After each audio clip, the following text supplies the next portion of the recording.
Sunday Dharma talk. Today will be the last lecture on Chan 101 series. But starting from September 20th, Gilbert will be giving 4 talks on the topic of the heart of Chan. And I've posted the information on the date. So that will be September 20th, September 27th, October 4th, and October 11th. And the topic will be the heart of Chan.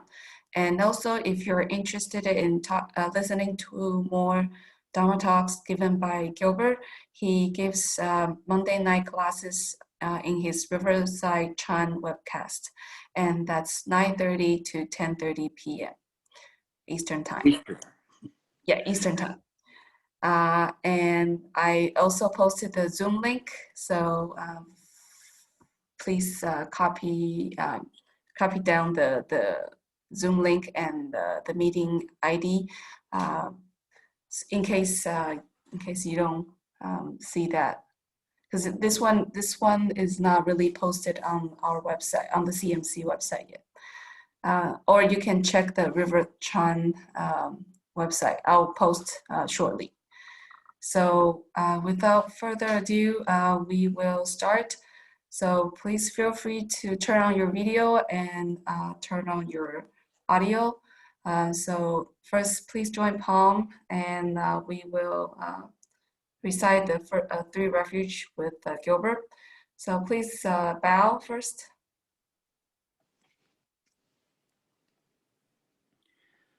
We begin. I take refuge in Buddha. I take refuge in Dharma. I take refuge in Dharma. I take refuge in Sangha. I take refuge in Sangha. I vow to deliver innumerable sentient beings. I vow to deliver innumerable sentient beings. I vow to cut off endless vexations. I vow to cut off endless vexations. I vow to master limitless approaches to Dharma. I vow to master limitless approaches to Dharma. I vow to attain supreme Buddhahood. I vow to attain supreme Buddhahood. Vow. Yeah. Good morning to you all.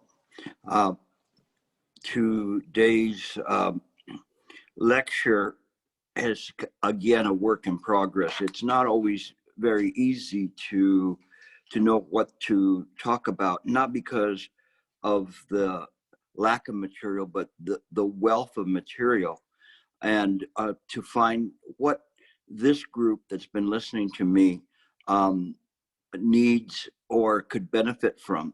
This is something that is always changing in accordance with causes and conditions. And as a result of that, I change what I'm doing, even as late as just 20 minutes before I'm going to speak. This is Chan 101, and those of you who have been listening to it probably have never run into what I was talking about. Those who are listening, by and large, are way beyond beginners. But I didn't want to just talk about, okay, the Buddha, the Dharma, the Sangha, the 5 precepts, whatever, in a very superficial way. What I wanted to do was to give you something that you can benefit from and enhance your practice rather than just repeat what you already know. It's very easy to do that, but that takes you nowhere. When you listen, and you listen with your heart, then the practice becomes you, and not the self, but just mind itself. This is why I talk about this as being mind work. Mind work is looking into mind, saying, what is mind? How does mind work? And this is something that Shakyamuni Buddha introduced to us right from the very first lessons in terms of that, and saying, oh, you know, there's suffering here. This suffering comes from this idea of clinging to this self, but there's a way out of it. And then the second lesson he taught was the 12 nidanas. Those I will not go into detail today. If you want to tune in tomorrow to my Monday night class, you will find that we're talking about a very, very deep subject there that's challenging to all the practitioners in terms of really challenging them to push out as to what they feel what the practice is. This is, even though it's Chan 101, it is necessarily a little bit deeper than some of you have gone in your practice. Some of you, it's right where you should be. Others, it's things that you've heard before. But what I do is I try to give something for everyone and to give a benefit to the beginner as well as the experienced practitioner. In this Chan 101, it's impossible in the course of 4 hours to teach you everything about Chan. Just to even go through the names of the Chan masters would take time and just to try to identify them.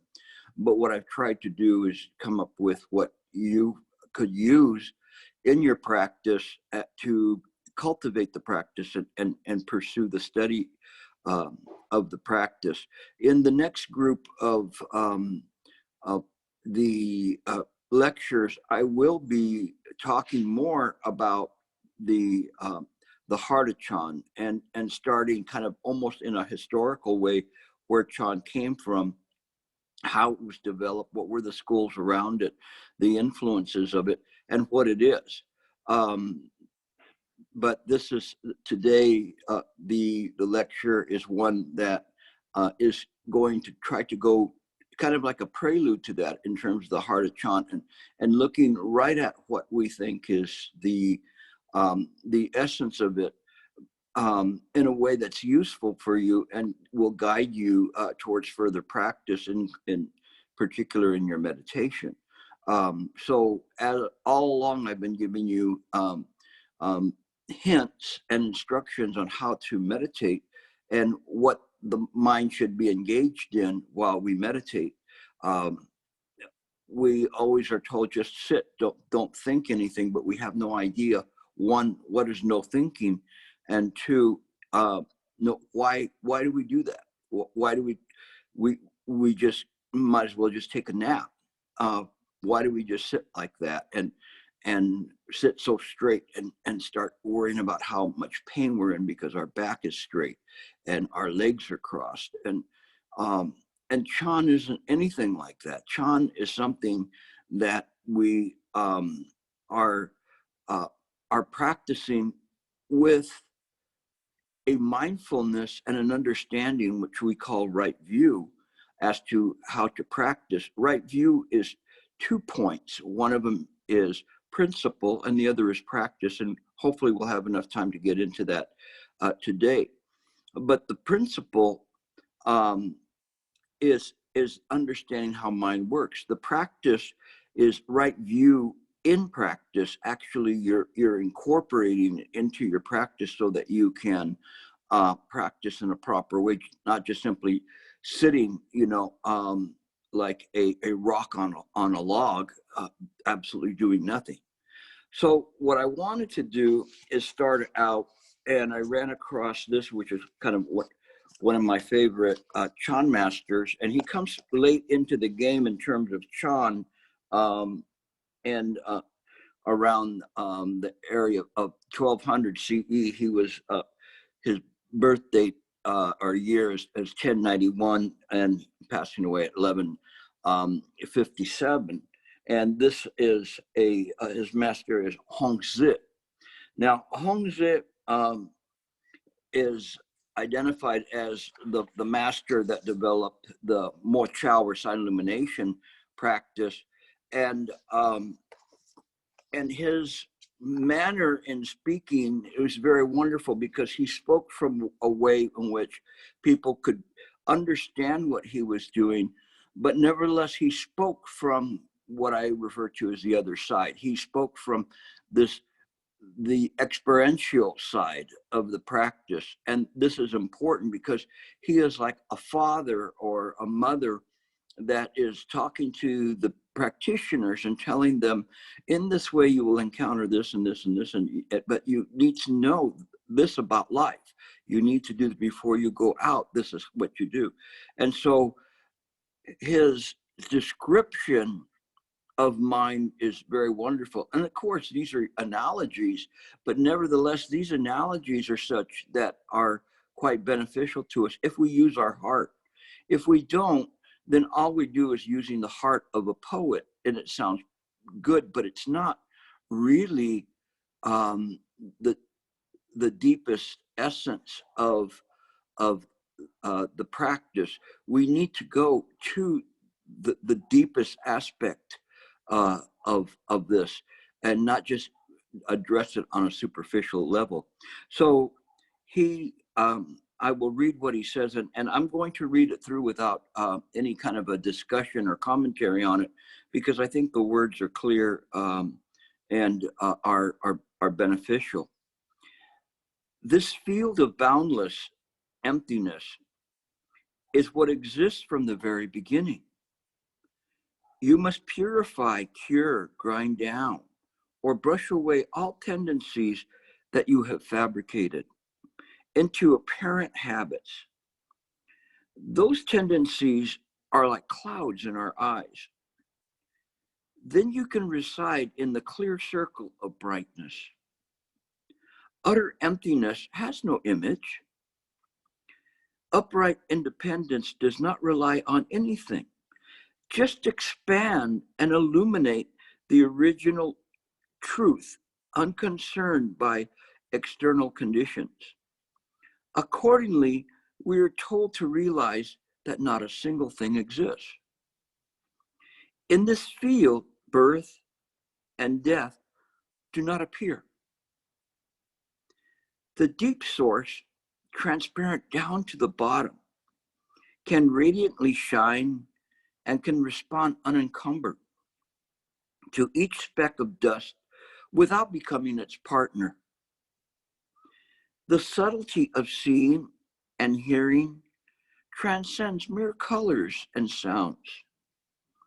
The whole affair functions without leaving traces and mirrors without obscurations. Very naturally, mind and Dharma emerge and harmonize. Now, if I was going to really do this passage justice, I would spend an entire day talking about it. What I wanted you to do is feel it from your heart. Those of you who have been following me, especially on the Monday night class, you will see in Hongze's passage here, all of what I've been talking about. Everything is there. Everything is clear in terms of what he's talking about there's no birth and death, talking about this idea of not a single thing exists, that it's all there. And what he's doing is he's going and talking about the emptiness of everything, but it not in a dead emptiness, but an emptiness that reflects an understanding, an experiential side of emptiness. It's kind of interesting because I just read something from a Buddhist scholar that said that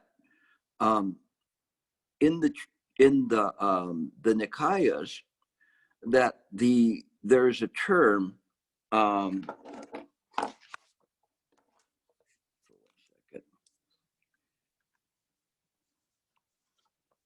We use the term Sunyata, and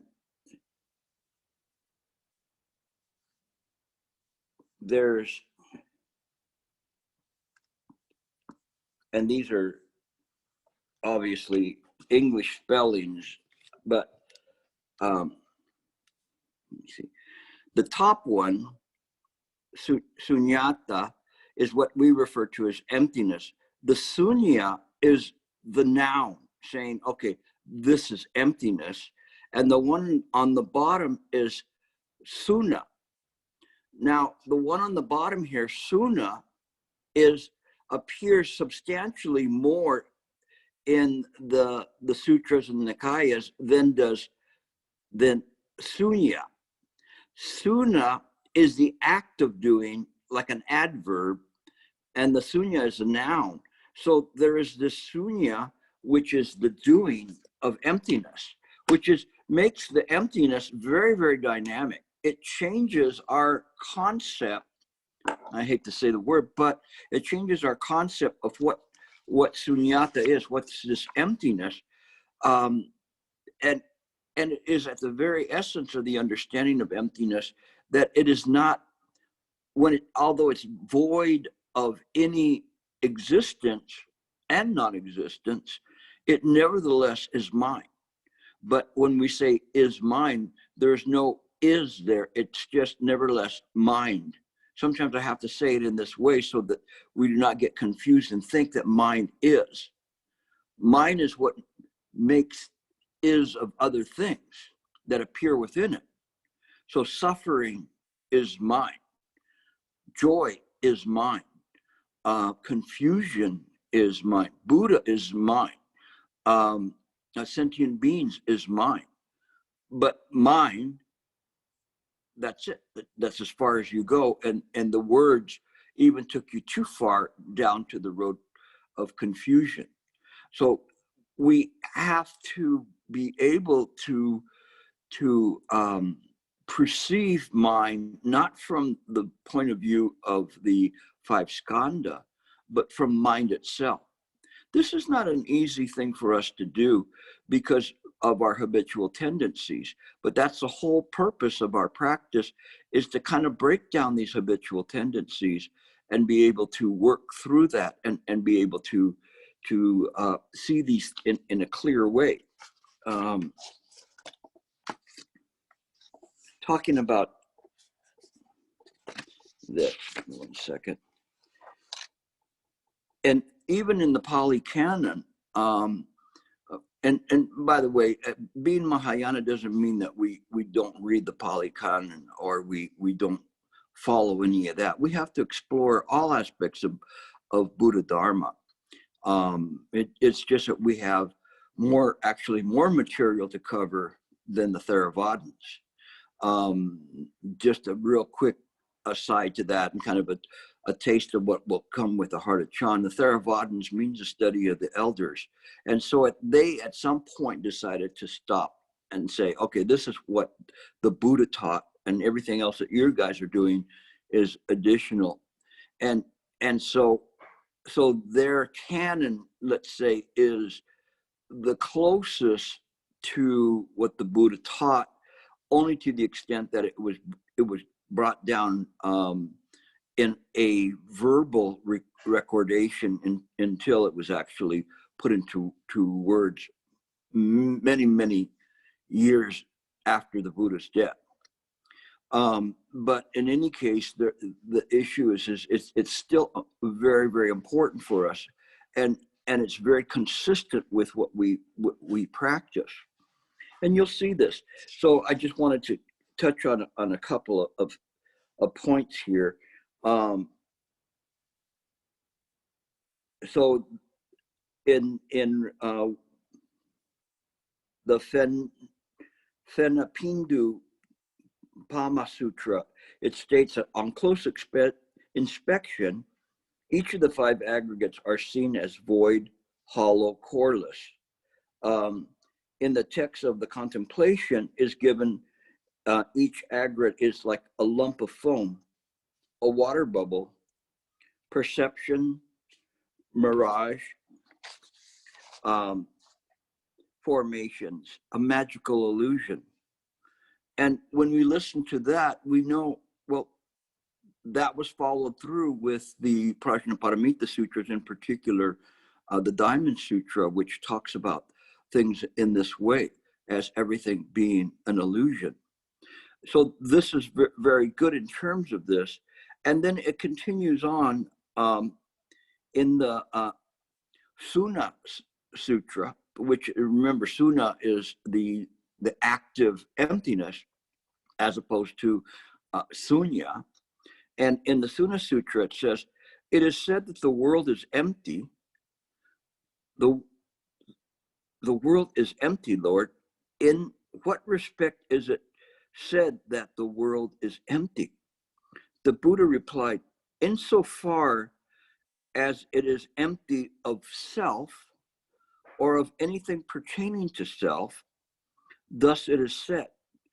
And this is an important aspect of this where we talk about it's empty of self. It doesn't necessarily negate self, but what it does is says it's empty of that. It's empty of this idea that there's this individual personality or life and being. And this is a part that was then subsequently mirrored by the Shurangama Sutra, which looks at it and says, look, you can't find the idea of a mental consciousness of a life and being, which gave Ananda fits in terms of trying to establish where in fact does he think, and can he prove that? And the Buddha just completely using this process of reductio ab absurdum, reducing it down so to the point where he could not support any contention as to where he could find his mind. And so this is what we're doing when we're sitting to meditate. What we're doing is putting aside the notions of mind. When we sit, sometimes we can sit and we can make the environment go away. Sometimes we can make the body go away. Wow. And then what do we sit? I made my body go away. I feel so comfortable. This is wonderful. It's not the end product. You haven't gotten there. You've got to get out of that state and you move forward from there. So let's read a little bit more about this and the emptiness in a meditative state. It is said to be reached when not attending to any themes. So when we're not attending, the mind is not attending to anything. So if you're sitting there going, this is wonderful, that's a theme. You're attending to it. You're allowing the mind to move. He who enters and remains in this internal empty, not attending to any themes, he enters and remains in its internal emptiness. This meditative dwelling is developed through the four formless states of meditation, or arupa jhanas. And then the term arupa, anytime you see a, that's kind of a negation saying that whatever I'm going to say after this is not real or doesn't exist. Rupa is form. Jhanas is consciousness. So when it says there's a no form consciousness, so it's saying there's no consciousness there. And then through themeless concentration of awareness. Earlier, I had talked about wall gazing or just gazing, mind gazing.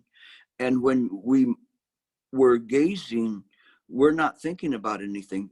No, it's kind of like when you're there and the mind just shuts down for a moment and your friends go, Gilbert, are you there?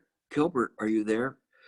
But the mind is still there. It's clear. It's just disengaged from this flow of consciousness, but it's still perfectly there. It just didn't go to sleep. It's just aware.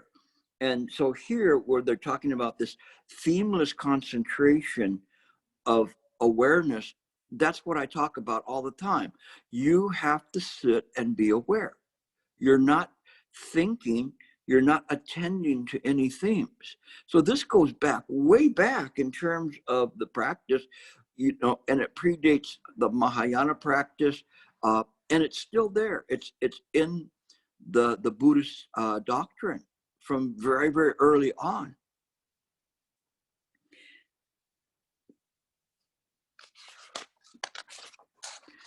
So I wanted to start with this kind of an idea and then show you how this works with respect to meditation, because that part is important.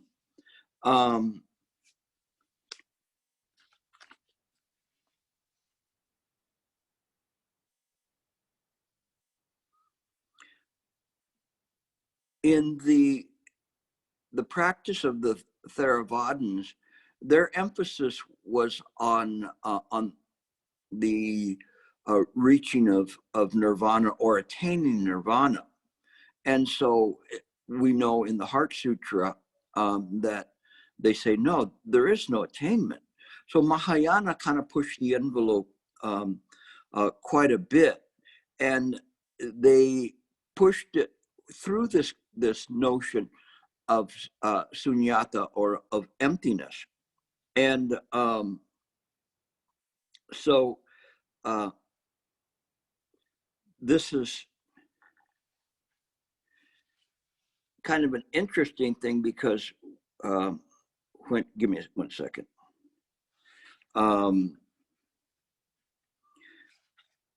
When we processed this, what developed was through the Madhyamika school, this idea of what was called the Two Truths Doctrine. And the Two Truths Doctrine is called Satya. And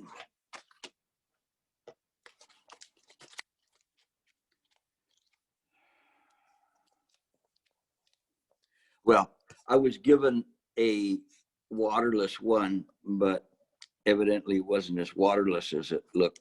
So for the meantime, these words are permanent.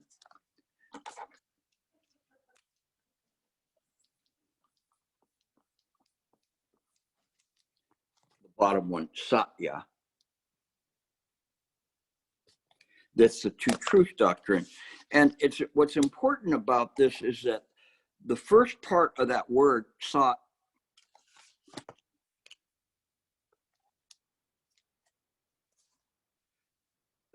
here, is to say what is real. And the second part, the Ya, is upholding. So this word of the two truths was upholding what is real. Now, in this formation of this Two Truths Doctrine, there is the idea of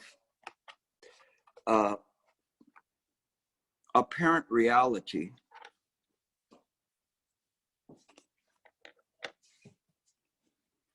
and in apparent reality, it's called samverti. And samverti is called a screen of ignorance. Very interesting, because this apparent reality that we have, you're seeing me, you're listening to me, all of this, nevertheless is ignorance. The truth is there, okay, but what it does is it creates a screen of ignorance to believe that this world is real. I knock on my head, I hear a sound. Okay, we look at things and say they're solid, whatever it is, but this is the apparent reality, but it really isn't. And then there's this is also known as a provisional existence, meaning that it's temporary, transitory, in terms of that. And in this, we see that it conceals the truth. And concealing the truth is that everything is pratika samappada.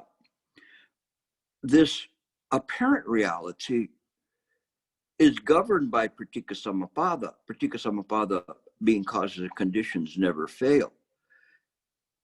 And it is the appearances that appear within mind. And we take these appearances, including the idea that I am thinking, I am seeing, any kind of a duality there, as to be real. So it's difficult for us to practice in our daily life when we hold on to the appearances. But the truth is that those appearances are not real. It's as if you were watching a TV set. You go, oh, this is so real. It's really a nail biter. I'm looking at it like that.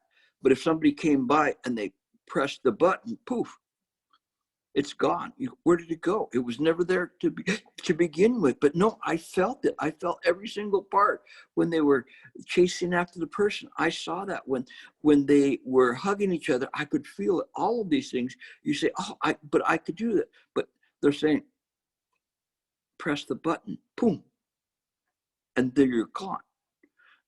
Pressing the button is the principle. The practice is engaging in that kind of an understanding of this, that this is a screen of ignorance. So you can tell your friends, Gilbert said that he's ignorant because he appeared on the screen. And that's probably true. So the other aspect of this is that because this apparent reality, it hides the emptiness of things. This emptiness is the wisdom. And it is why in the Heart Sutra, it would say, no, none of this stuff exists. All through negating through the 18 realms, saying that nothing is there. No eye, ear, no nose, tongue, body, mind, no sight, sound, smell, taste, touch. All through the realm of all of those, they don't exist. And so seeing that, what is left is just simply the clarity of mind itself, which is the Sunyata. And so that gets us to the second truth, which is called Paramartha. And Paramartha is absolute reality. So in the absolute reality, we understand that all of these things are appearances. The mind, nevertheless, does not interfere with these appearances via causes and conditions. The mind is pratika samapada. It is the mother and fathers of the present conditions. It sees it clearly. There's nothing anywhere outside of mind on where one could say that there is an appearance or that there's anything that exists or there. So thus we understand birth and death are an illusion. We have to look at the absolute reality to see the term, what they call immutable. This is a very important term. I don't know what the term is in Chinese, but if you guys find that out, please pass that on to each other. But the term immutable means that, see, everything is temporary. But in this immutability, it means it doesn't change. It doesn't go. It has never come, never gone. Sounds like what? Suchness, Tathagata. Thus come one, thus gone one. It's just there. It's always there. And so it serves as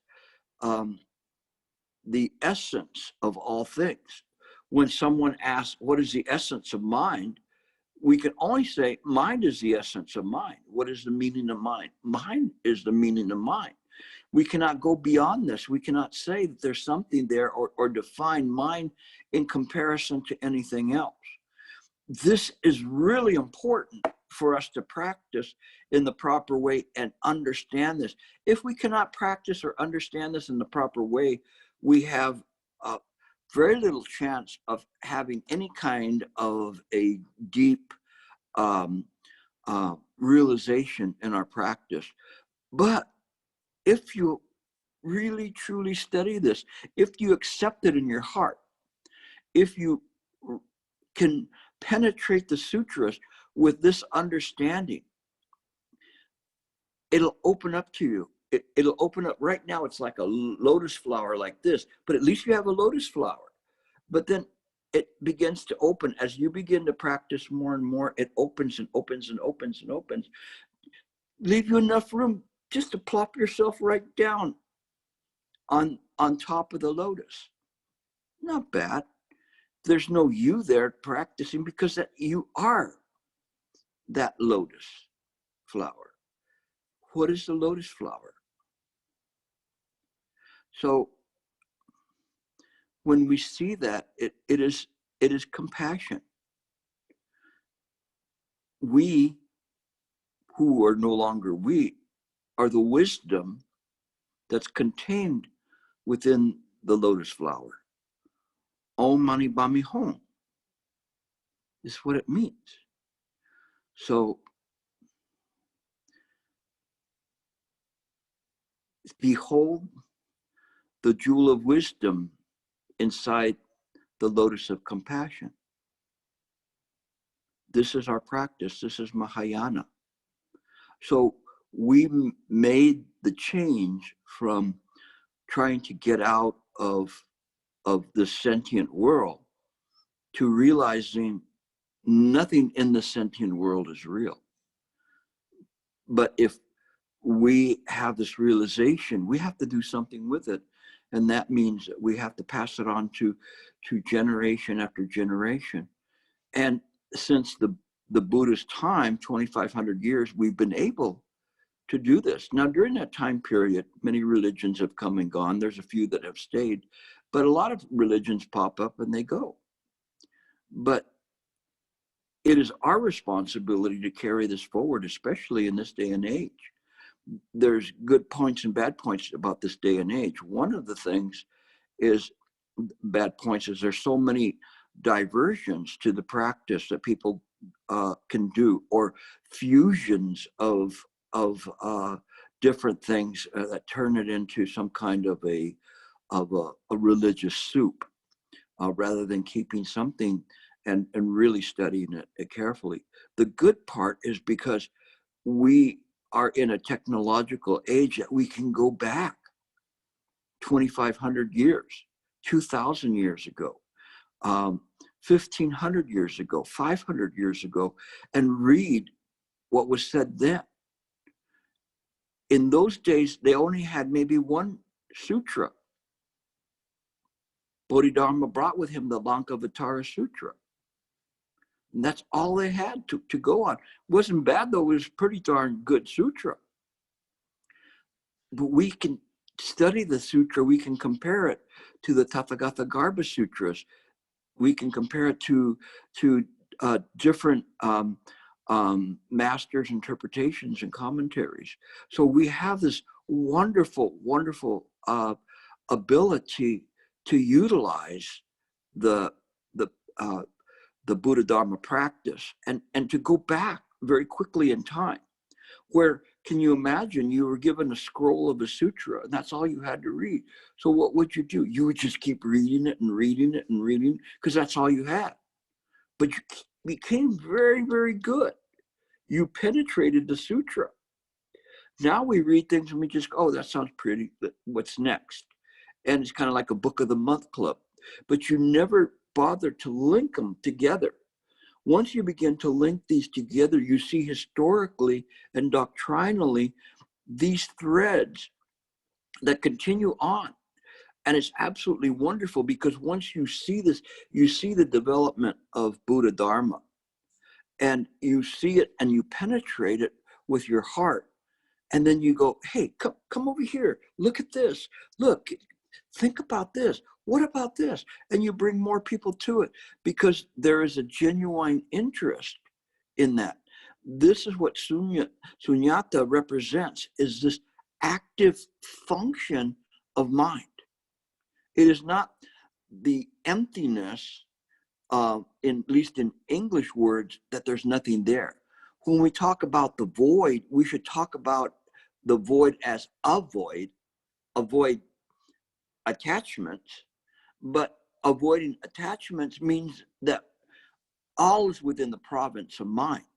So when we say going into the void, we're actually saying go into mind, going into mind and accepting the absorption of mind, then all is accessible.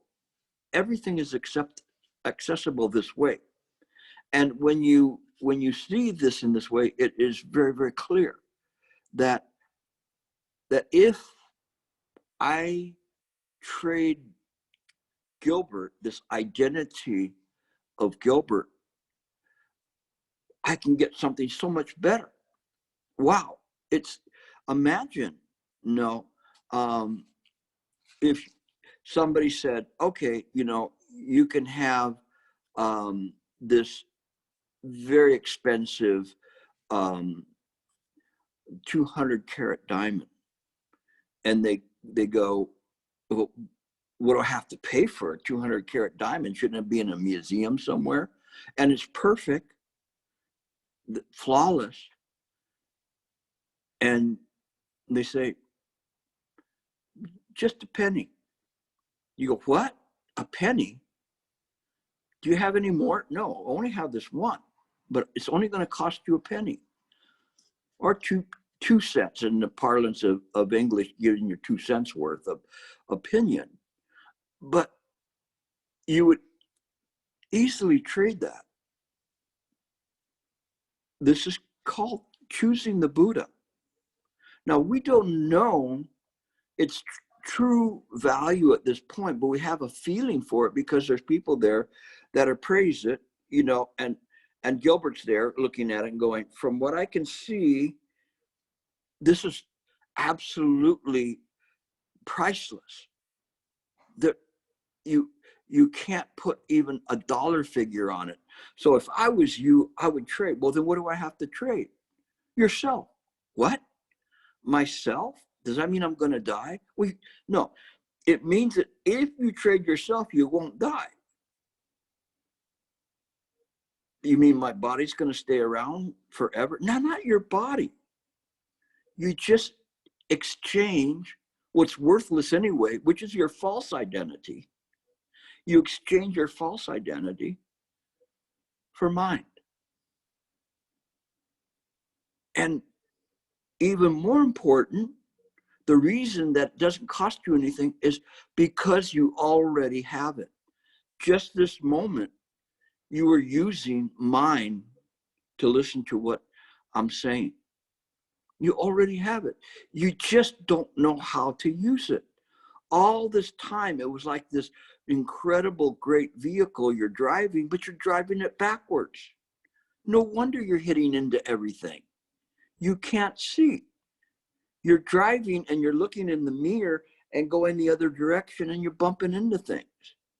You turn the car around and you go, wow, this is the mirror. And you see things so clearly. Not bad, right? This is all you have to do to be able to make this transition. Now, all of this Two Truths Doctrine, then at that point, and this was Nagarjuna's work, and this was around 100 to 150 CE. At that time, he just left it alone. He said, here it is, boom, and they go, well, we want to ask you some questions about it. And he's going, no, I'm not going to answer anything about this. And so the people were left scratching their head.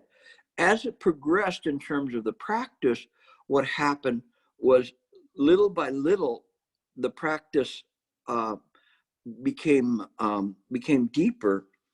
And in this, we went to the idea of Buddha nature. And as a result of the Buddha nature, and I don't have the time to discuss Buddha nature in very deep terms, in terms of how philosophers and Buddha scholars and historians and religious study people looked at it. But this Buddha nature was something that was inside of everyone. We should say not inside, but we use this kind of intrinsically, saying it belongs to you. And this is called Ekayana. Now, we talked about Ekayana before.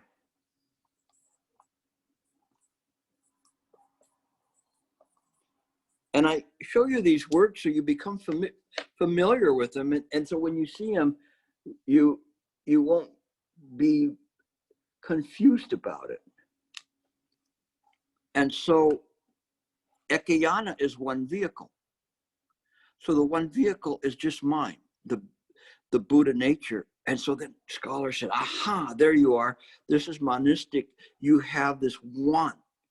And say, no, there's not even the one. Because in this, it's experiential. It is suna, the function. Wu Nian is another term you could say. I really wish I had more time to do this with you. I feel like I'm speed dating here. Trying to get you guys all so interested in what I'm doing, you know, that you want to come back for a second date. So if you do, just leave your phone number and I'll call you back. So in any case, this idea is a single vehicle. No longer just looking at the two truths merge into the one, but the one merges into mind, this mind absorption. So what you're doing on the cushion is precisely that. You were trying to get to the point where even the self drops off. Now, it doesn't mean is there a self or no self. The Buddha never responded to that. It's an irrelevant question, because the question of that is of value is the question of the one vehicle, the Buddha nature. And in the mind absorption, that question, is there a self or a no self, is not relevant. Just Angela, just to let you know, I'm going to go full time for an hour, and then we'll have questions after that. And like I say, I'm moving through the material very quickly, but I want to get through this if I can. Yeah, no problem. Okay, now it's funny because all of that is preparatory to what I'm going to be talking about. So I haven't really gotten to the lecture yet, but I had to give you all this stuff, or else you would just be going like, I don't know what he's talking about, or, well, that sounds good, but it doesn't make any sense. But what I wanted to do is to give you an essence of, from the very, very beginning of Chan. And Chan, it wasn't like, okay, well, what are we going to call this school? Chan, you know, Bodhidharma, Bodhidharma didn't come up with this word and say, okay, what are you studying? I'm studying Chan. No, he just passed on whatever he was passing on. And in this, it's very important because there was a famous exchange between him and this Emperor Wu of Liang, who was a great benefactor of Chan. And in this way, he said, since I came to the throne, I have built countless temples, copied countless sutras, and given supplies to the countless monks. Is there any merit in all this? And most of you know this, okay? But he answered, there's no merit at all. So Emperor Wu was so surprised. And he said, why is there no merit? And the master replied, all of these are only small accomplishments of men's and God's. So what he's saying here is that it's still within the samsaric realm. And we do these things, but they're small accomplishments. They're not this deep jewel of Buddha Dharma, this deep jewel of even beyond Buddha Dharma to mind itself. Because Buddha Dharma, it too is absorbed into mind. They are causes of an outflow. So essentially saying all of these things are still within causes and conditions, and he's defining it and saying this all pertains to mind, pratika samappada, which follows them as a shadow follows the body. So what he's saying is this puppet show And if you wanted to know why the puppet's moving this way, just look at the chapter before and you'll see what happened in the story, and then it makes you understand why this puppet is moving in this way. Although the shadow seems to exist, it is not real. The emperor then asked, well, then what is true merit? And the master replied, true merit is a subtle and complete pure wisdom whose substance is empty. Remember, we were talking about Sunyata. Here it is. Very first part, very first lesson. He's fresh off the boat. Bodhidharma's going in there talking to Emperor Wu and just telling him emptiness right from the very beginning. Why? Because he was carrying the Lanka Vitara Sutra with him, and Lanka Vitara Sutra is all about emptiness too. So it's empty and still. But this kind of merit cannot be pursued according to the ways of the world. So he's saying, you can't find it here. You can't go over here and go across this mountain and you'll find it there, or here, or if you go to that mountain, you find it, you'll see that it's not there, and then you come back and it's still not here. The emperor then asked, what is the first principle of the sage truth? And now he's referring to absolute truth, pure wisdom. So now he's going to it and saying, oh, all right, let's forget about apparent reality, smrti. Let's talk about paramartha, absolute reality. So what's the first principle of paramartha, this absolute truth? The master replied, vast emptiness, with nothing sage-like in it. Finally, the emperor asked, well, then who is it that's before me? And the master said, I don't know. I don't know. This is one of the greatest teaching exchanges in the Bodhidharma.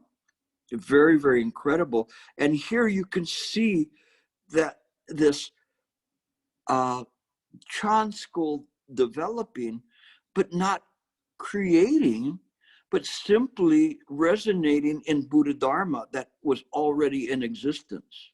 And so it's just simply passing this on.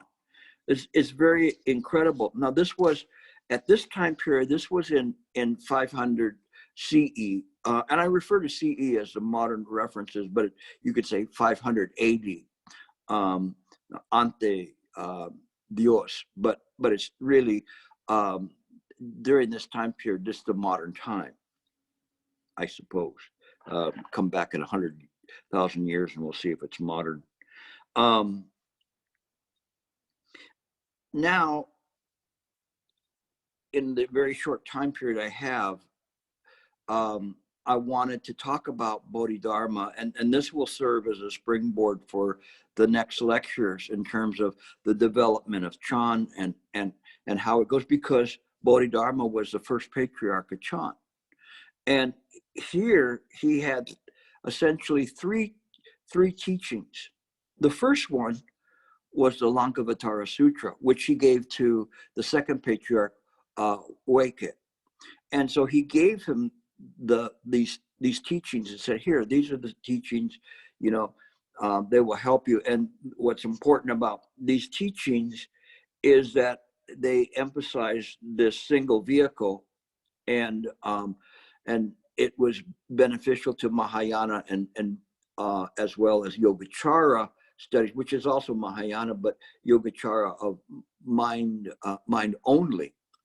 But it gave the understanding of what Bodhidharma is, what mind is, which is very, very important.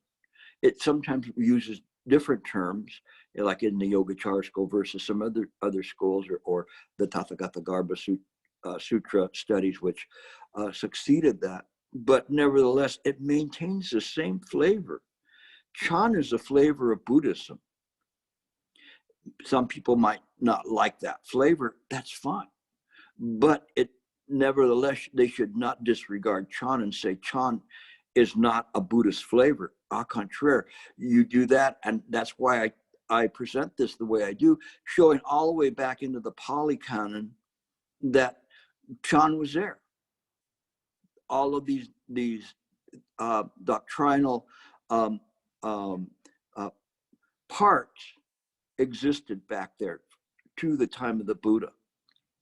So that was one of the things he did. And the second was the two entrances and what's called the four practices. In the first entrance, and this is entrance by principle. And entrance by principle is penetrating the sutra, studying, and it is very, very powerful. If you do that, it's much more powerful than just simply sitting on a cushion, because you don't know why you're sitting on a cushion. There's two rocks sitting on a log, and the rock asks the other one, "What are we doing here?" And the other rock was so insightful, it didn't respond. It couldn't respond. Why didn't the rock tell the other rock what they were doing on the cushion? And when you sit to practice, are you a rock? Do you practice sitting on a log just like a rock? Or is there something more there? This is important. So when we study the sutras, we begin to understand what we're doing sitting on that cushion. Otherwise, we go, well, because the master told me this, but the master didn't tell you if you sit on the rock, or sit on the log, you're going to become enlightened. Never said that. Whoever had that, I never promised that. I never guaranteed that. I give full waivers, from your releases that sitting on a cushion will not bring you to enlightenment. So don't sue me in 50 years because you didn't become enlightened. I'm just thinking as a lawyer. Now, so this is the entrance by principle. And actually, you can't have a realization, very deep realization via the principle if the mind is only engaged in the reading and penetrating it. It is possible to simply just be absorbed by that, beyond the words and the phrases. The second entrance by practice is the entrance by practice. And in this, we have to put down the idea of, and there's four practices within that. One of them, putting down the idea of hate, which is really picking and choosing, and suffering. And so it was said that during the immeasurable kalpas, I have abandoned what is fundamental and have followed the trivial. And so, although I have not committed evil in this lifetime, hopefully not too bad, my suffering is the fruit of offenses from past lives. Therefore, I undergo my suffering patiently and willingly because I caused it. So when we begin to see that, then we say, oh, I see. So from this practice, we understand everything that's appearing is in accordance with Pratika Samappada.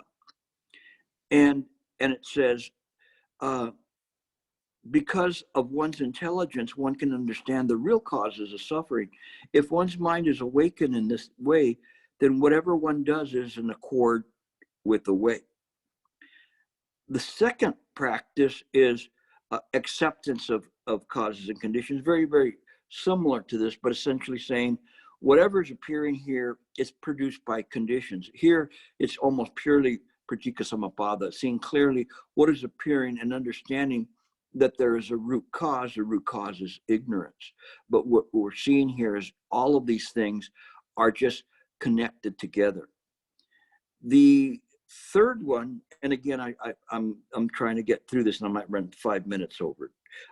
The third one is non-attachment, and this is that you don't grasp at anything. You just let it go. You just let it go. Whatever's happening. You realize it's there. You deal with it. You can figure out what was there and what's the best course of action. May not be that there's a solution, but at least you know that there's no solution, that you just have to accept what is appearing at that point. The fourth one is to be in accord with the Dharma and the principles in a very pure way. So you just, what you live your life, you say, okay, I'm in accord with the Dharma. If I practice in this way and I practice in accordance with the Dharma is not going to let me down. It's going to say, if you do these things, you suffer. If you don't do them, you don't suffer. Little by little, you start suffering less until finally you realize that one last part that's giving you a lot of trouble is you itself. Now, the last of the three practices of Bodhidharma is what he called wall contemplation, because after he left Emperor Wu, he sat for 9 years in a cave, just facing the wall. He was going, wow, I don't know about these Chinese, they got a lot of preconceived notions. I got to figure out how I'm going to present the Dharma to them. So he just sat in a cave. And it was just that time in his life to say, okay, let's do this. And so sometimes I talk about gazing or mind gazing, and this is what it is. So when you sit to meditate, you just gaze. What are you gazing at? At mind. You don't have to think about it. You just have to gaze. All sorts of things will come up, but they don't affect you. You just leave them alone. And the most insidious is the idea that you're doing anything, that you're thinking anything. Don't think. Don't even think of thinking, or don't think of not thinking. That which thinks of not thinking is still thinking. Leave it alone. Just gaze. But that's not fun. I mean, I want to see colors. I want to meet the Buddha. Pleased to meet you. You can't touch him in this day and age, because of the COVID, but you can go like, hi, Buddha. Don't do that. Put that all down. Just sit and contemplate. Isn't this what I've been presenting to you all along? So he says, externally, keep yourself separate from all conditions. Internally, there is no tremor in your heart. And again, this is kind of this tremor saying there's no movement in your heart. Your heart is still and solid. If there's a tremor, there's a self. There's kind of a notion of something saying, I am doing. We have to go beyond that. The only way to do that is by gazing into mind, this contemplation. When your mind is like a straight standing wall, you may enter the way. So it says, if you can keep the stillness, you have a shot at entering. So that's very, very important. And it says, and the last part was this, this was an exchange between Bodhidharma and Huike, the second patriarch. And I'll leave it for the next one because we ran out of time. So I'm sorry. So I'll put an end to this, what Master Ling Chi said, trashy talk. Thank you for your time. I'll answer questions. Okay, thank you. So we will open up for questions. Please, you can raise your hand and you can unmute once we call your name. And also, I've just posted Gilbert's forum of Chan. So you can ask Gilbert questions on this forum and almost get immediate response. And sometimes if you don't have questions, just reading the dialogues between the participants and Gilbert, there's a lot to learn. So yeah, so that is posted on chat. Simon has a question. So Simon, please, you can unmute. Go ahead. Hey Gilbert, thank you for the series and the final discussion today. Question, if everything is really appearances and kind of alluding to the master or Emperor Wu story. What's the point of using our compassion to improve things in the world? Improve things like material things, you know, getting worked up about trying to improve the healthcare system in the US and things like that. Like, what's the point of really doing all that if everything is really appearances? Why don't we just go straight to the teaching the Dharma instead of wasting our time, you know, trying to improve little things in the material world? If you were walking and you had a rock in your shoe, which I'm sure everybody at one point or another has done that, especially where you're at now, since everything is not real, you wouldn't need to remove the rock from your shoe, right? But if you had a rock in your shoe, would you remove it? Yeah. And the reason is it does matter. We are not talking about a nihilistic mind. We're talking about a mind that is completely engaged in all aspects. Everything belongs to mind. So it's like having something that you want to keep clean. You have an interest in doing this, and this interest is manifested in a compassion, because what happens is it's like saying, maybe I don't have a rock in my shoe, but somebody else might, and I'll say, you know, if you remove that rock, you'll be able to walk easier. Not bad. Even though the person is an illusory sentient being, in that moment, that will change mind. There will be one less rock in the shoe of an illusory sentient being that's within mind. This is, we make the transition, and then we can see that. Otherwise, if we see it from the idea of a puppet, then the puppet will say, hey, if that puppet over there, you know, has a broken string, I don't have to worry about it. It has nothing to do with my strings. Contemplate that. Okay, next question. Thanks.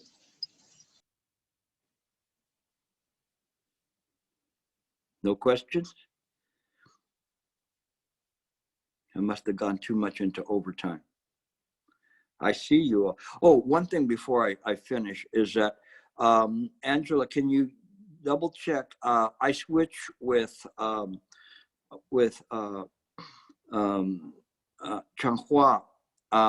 and I'm going to be starting up fairly quickly. I think maybe September 12th or something like that.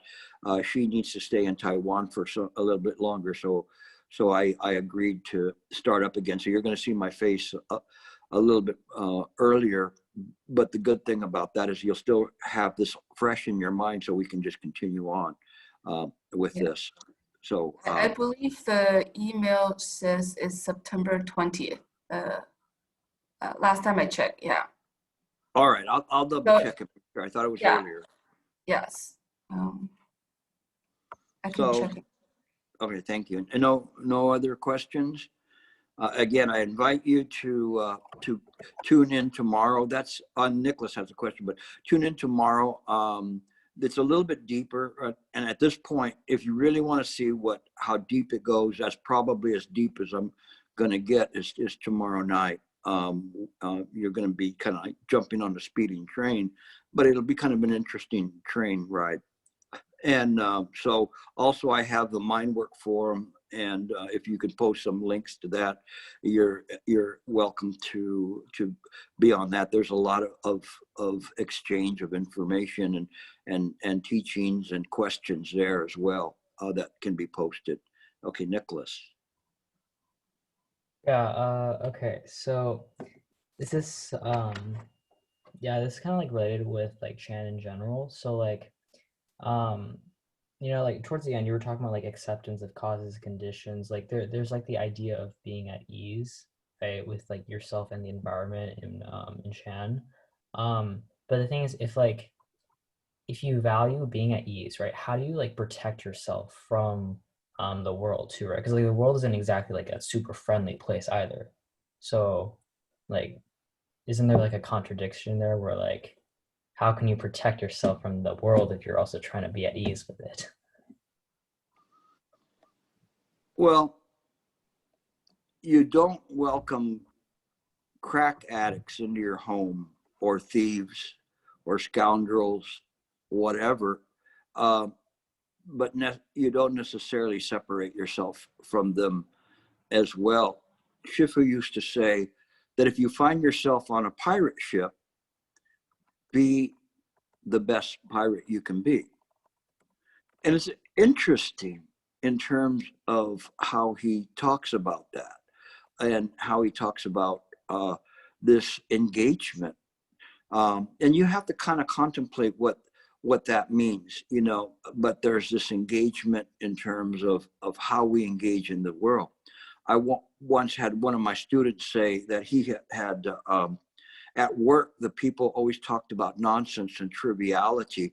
So to him, all he did was he would work and he'd put the headset on and listening to Shifu's lectures all day long and poo-pooed what they talked about, whether it was sports or women or whatever they were talking about. And I said, you know, your vow is to deliver innumerable sentient beings, and how can you even begin to do that if you can't help deliver those who are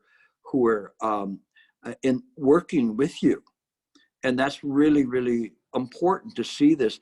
So although we're here, it's just like the lotus. The lotus is used as a really wonderful analogy because it has its roots in the muddy waters, but it itself is hydrophobic. Even the water cannot penetrate the leaves of the lotus, but nevertheless, it's still engaged. It's still rooted there.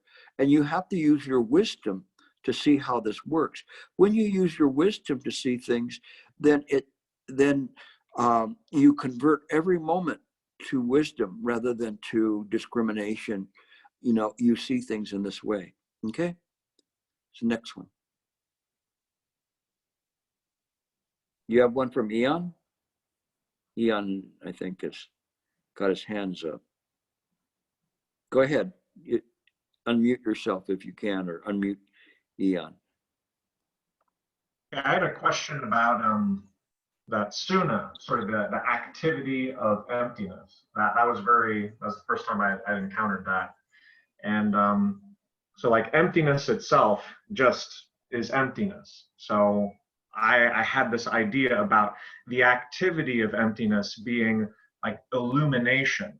And so the activity of emptiness as illuminating the truth of emptiness. Is that so? I think that rather than try to answer you, I think you should just contemplate that, because this is kind of a turning phrase for you, Jan. And anything that I'd say would stop that rock in your shoe. And I think you need to kind of play with that a bit and feel that.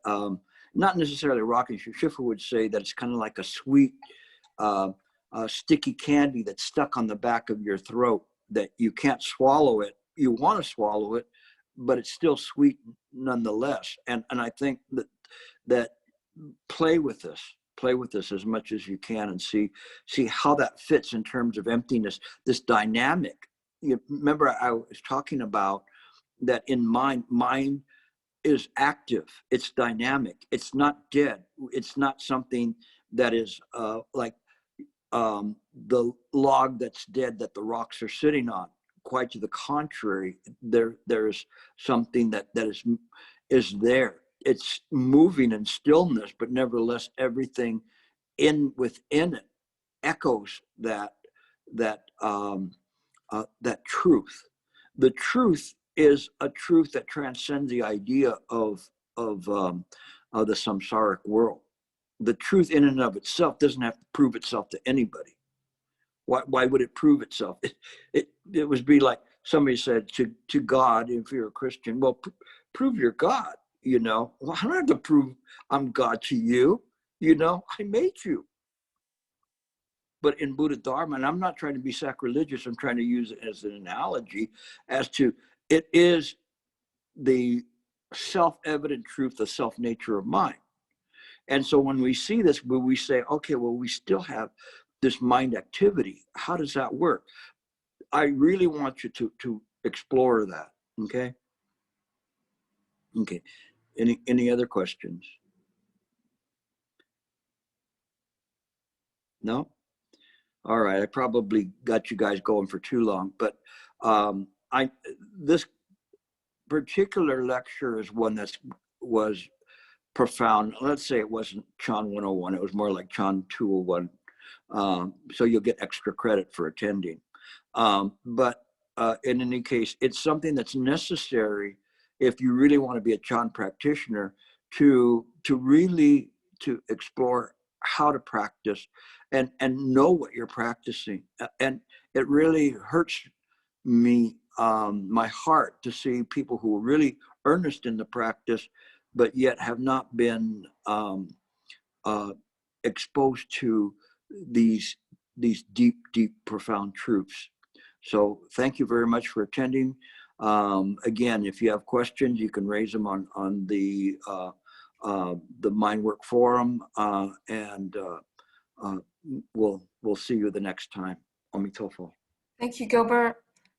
So the next lecture given by Gilbert will be on September 20th, and that will be 4